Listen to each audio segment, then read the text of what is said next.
Je vais vous présenter le module Gestion des relations d'entreprise. Ce module permet à ses utilisateurs de retrouver et mémoriser toutes les relations d'entreprise dans un même endroit sous la forme d'une base interne. Le module intégré à Scodoc fournit pour l'instant saisie et gestion des entreprises et contacts, saisie et gestion des offres de stage et d'apprentissage, l'envoi des offres aux responsables de formation, historique à propos des entreprises, historique des modifications des fiches d'entreprise et un système de rôle. Les rôles permettent aux utilisateurs d'avoir différentes permissions selon le rôle qu'ils possèdent. Il y a trois rôles attribuables par le super administrateur. Il y a l'admin entreprise, l'observateur entreprise et l'utilisateur entreprise. Alors l'observateur entreprise, il a juste le droit de lecture sur le module. L'utilisateur, lui, il a la lecture et l'écriture. Et l'admin entreprise, il a toutes les permissions possibles sur le module des relations entreprises. Je vais vous présenter les différentes pages du module. Il y a la page entreprise où est présente la liste des entreprises sous la forme d'un tableau. Il y a la même chose pour les contacts où est présente tous les contacts de toutes les entreprises. La page des offres reçues, c'est où atterrissent les offres qui nous ont été envoyées. Alors ici, il m'a été envoyé par admin, par exemple. Et les deux dernières pages sont accessibles que par un administrateur. Et ici, c'est la liste des entreprises à valider.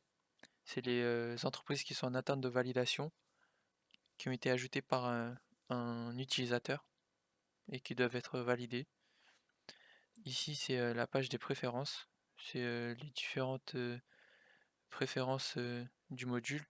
Ici, c'est le mail de notification pour que quand, par exemple, il y a une entreprise qui doit être validée, il est envoyé à cet email. Et ici, c'est la vérification du siret, c'est est-ce que le siret, lors de l'ajout, doit être vérifié grâce à une API. Je vais vous montrer comment ajouter une entreprise dans la base. Pour ajouter une entreprise dans la base, il y a un bouton Ajouter une entreprise au-dessus de la liste des entreprises qui emmène vers un formulaire avec plusieurs champs. Il y a des champs pour l'entreprise et des champs pour le contact, puisqu'on s'est dit que l'entreprise était exploitable que s'il y avait un contact. Les différents champs sont soumis à des différentes vérifications. Par exemple, le siret, on vérifie si le format est correct et si le siret il existe et s'il n'est pas déjà dans la base. Par exemple, je vais mettre un siret au format incorrect et je valide et ça me dit que le format est incorrect et que des champs sont requis. Du coup, je vais mettre un siret qui existe. C'est le siret de la ville de Paris et grâce à une requête sur la base sirène, j'ai pu récupérer des informations, ce qui m'a permis d'auto-compléter les champs. Et je peux continuer de remplir les champs qui sont manquants. Ici, il me demande un moyen de contact, le mail ou le téléphone. Et le poste et le service, c'est optionnel. Et je valide. Et on me dit que l'entreprise a été ajoutée à la liste. Ce qui a rajouté aussi un historique. Ici, on me dit la création de la fiche, ville de Paris, par moi-même. Et je peux vérifier s'il est dans la base. Ah, il apparaît bien ici. Voilà. Une fois l'entreprise ajoutée, il apparaît dans la liste. On peut accéder à leur fiche en entreprise en cliquant sur le siret. Par exemple, là, je vais accéder au siret, enfin la fiche entreprise de la ville de Paris. Ici, il y a les informations de l'entreprise. Et ici, c'est le contact. On peut par exemple sur la fiche entreprise modifier les informations de l'entreprise. Ici je peux modifier la ville, le nom de l'entreprise, Marseille, ville de Marseille. J'appuie sur modifier, ce qui est bien modifié. Et si je veux revenir en arrière, je peux soit écrire ville de Paris, soit ici c'est les informations de la base sirène. Et si je trouve qu'elles sont correctes, je peux les copier ici. Par exemple, je peux enlever des trucs et ça me les copie et je valide. Et ça me remet ville de Paris. Je peux aussi supprimer l'entreprise. Et ça va me demander une confirmation. Je vais le supprimer. Je vais vérifier dans, dans la liste. Là, il a bien disparu. Sinon, je peux aller sur d'autres fiches. Par exemple, celle-ci. Ici, cette fiche entreprise, elle a une offre. Ok. Et je peux ajouter une offre. Par exemple, développeur. Et je vais mettre des valeurs. N'importe. Ici, c'est les départements, c'est les départements qui sont liés à l'offre. Par exemple, euh, un offre pour développeur, on peut la relier au département informatique. Du coup, je peux la cocher et ça va changer la visibilité de l'offre pour les utilisateurs. Ici, c'est la date d'expiration, c'est la date à laquelle l'offre est expirée. Je vais mettre 2023. Et voilà. Et l'offre qui a été ajoutée, il s'ajoute sur la liste des offres. Et ça aussi, ça ajoute une ligne dans l'historique, une création d'offres.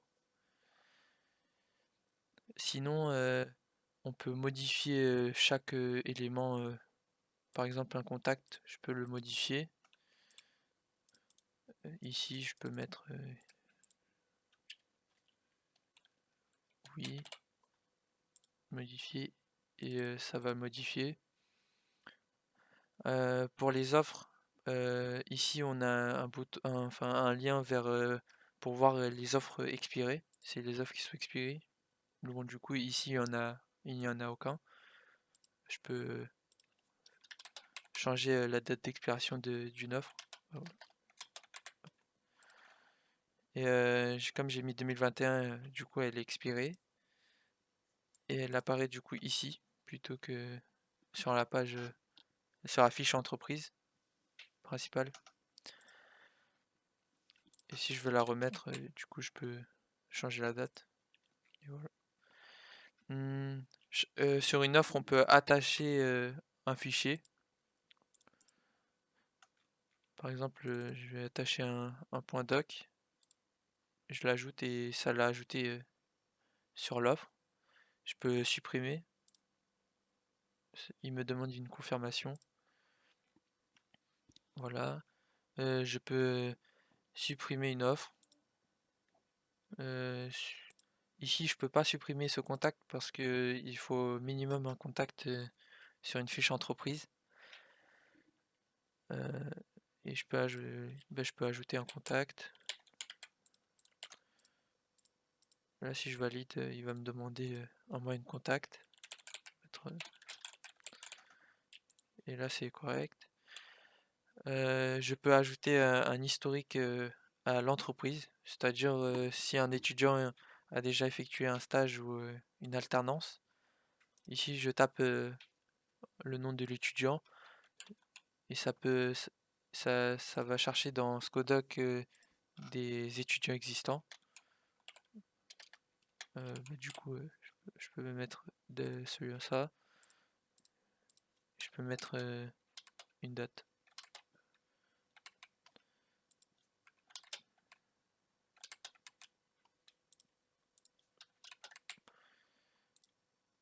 et ça s'ajoute ici sur la fiche entreprise. Ici c'est le même bouton que ici. Je peux aussi envoyer une offre grâce au bouton qui est sur l'offre, et je peux taper ici le nom de l'utilisateur qui est un responsable de formation. Du coup, ici je vais mettre c'est un utilisateur que j'ai créé et ça l'a envoyé.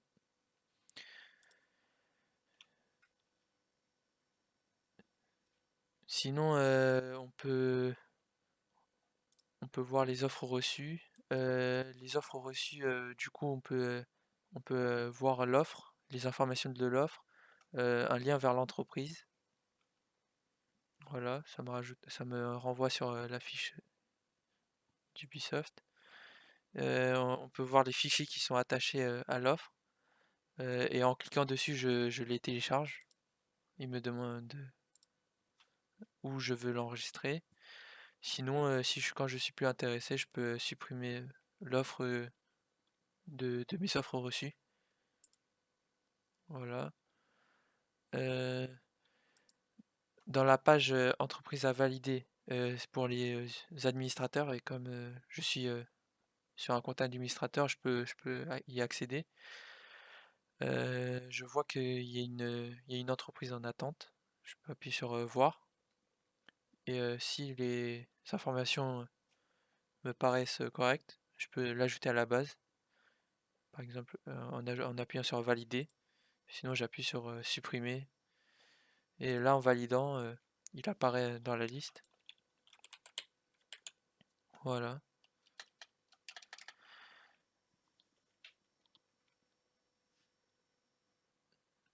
Sinon, je peux vous montrer les différentes visibilités des utilisateurs. Je vais aller sur un compte observateur. Sur un compte observateur, du coup, il n'a que le droit de visibilité. Du coup, il voit que les entreprises, mais il peut rien modifier. Il voit la liste, les contacts, les offres reçues. Du coup, il a reçu une offre que je peux supprimer. Et il peut accéder aux différentes fiches. Voilà. Voir les offres expirées. Ici, on avait rajouté des offres, mais qui étaient affectées, enfin reliées au département info. Et comme cet utilisateur n'a pas de rôle dans le département info, ben, du coup, il ne voit pas l'offre, il voit que les contacts. Voilà. Il peut voir l'historique. Et sinon, d'un point de vue d'un utilisateur, l'utilisateur, lui, il a le droit de modification, enfin le droit d'écriture. Du coup, il peut ajouter une entreprise et il peut faire les différentes actions sur une fiche entreprise. Par exemple, il peut modifier, supprimer, ajouter une offre, ajouter un contact, etc. Et il verra aussi tous les offres, peu importe s'il est relié à un département ou pas. Voilà. Euh, Sinon, on peut importer des entreprises et exporter aussi la liste des entreprises. Si j'exporte, ça va me faire télécharger un fichier Excel avec toutes les entreprises. On peut faire pareil avec les contacts et on peut aussi les importer. Pour l'import des entreprises, par exemple, euh, je vais appuyer sur le bouton. On peut télécharger une feuille d'exemple en appuyant sur ce lien. Et ici, c'est les différentes informations de chaque colonne. Ici, pour importer une entreprise, il faut avoir tous ces champs remplis dans le fichier Excel. Du coup, je vais vous montrer. Là, je vais importer des entreprises grâce avec le Excel que j'ai sélectionné. J'appuie sur importer. Et là, il a réussi à importer 11 entreprises. Et ici, c'est les informations. Et quand je reviens dans la liste des entreprises, du coup, ils apparaissent. Euh, l'importation des entreprises, elle est soumise aussi à des vérifications, pareil que quand on ajoute une entreprise.